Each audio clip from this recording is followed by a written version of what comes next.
Pakistan cricket board management committee के सरबराह ज़का अशरफ का कहना है कि साबिक क्रिकेटर राशिद लतीफ़ का बयान किसी एजेंडे का हिस्सा लगता है। बाबर आजम को कभी नज़रअंदाज नहीं किया। गुज़िश्ता दिनों पाकिस्तान टीम के साबिक विकेट कीपर राशिद लतीफ़ ने दावा किया था कि पाकिस्तान क्रिकेट बोर्ड के बड़े टीम के कौमी टीम के कप्तान बाबर आजम को नज़रअंदाज करने लगे हैं। एक निजी चैनल के इंटरव्यू में पीसीबी मैनेजमेंट कमेटी के सरबराह ज़का अशरफ ने राशिद लतीफ़ के तमाम दावों को मुस्तरद करते हुए कहा है कि राशिद लतीफ़ का बयान गलत था, जिस पर अफसोस है। ज़का अशरफ ने कहा कि पिछले बोर्ड के चेयरमैन ने खिलाड़ियों को लीग्स खेलने की एनओसी दी थी। वर्ल्ड कप का वक्त आया तो खिलाड़ियों के फिटनेस मसाइल सामने आ गए। खिलाड़ियों को जो एनओसी दिए गए एशिया कप और वर्ल्ड कप में इसकी कीमत दे रहे हैं। उन्होंने खिलाड़ियों की तनख्वाहों और अदायगियों के हवाले से बात करते हुए कहा कि प्लेयर्स साइन करें तो पैसा इनके अकाउंट में पहुंच जाएगा। ना प्लेयर्स कहीं जा रहे हैं, ना बोर्ड कहीं जा रहा है।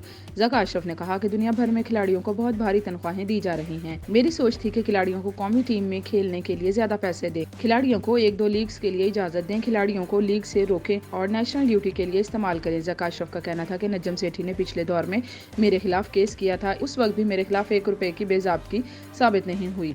अगर मैंने साबका बोर्ड के खाते खोले तो बात अरबों तक जाएगी। इवेंट में पाकिस्तान टीम की कारकर्दगी के हवाले से बात करते हुए ज़का अशरफ ने कहा, इंग्लैंड दिफाई चैंपियन है, वो भी पॉइंट्स टेबल पर हमसे नीचे है।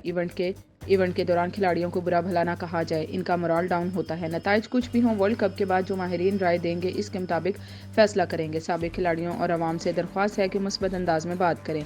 पीसीबी मैनेजमेंट कमेटी के सरबराह ज़का अशरफ ने मजीद कहा कि मेरा कोई सियासी एजेंडा नहीं, नजम सेठी को भी फेयरवेल देना चाहता था। पाकिस्तान क्रिकेट की बेहतरी के लिए इनसे ताउन करने को कहा था। पिछले 3-4 जो चेयरमैन रहे उन्होंने कोई प्लान ही नहीं किया।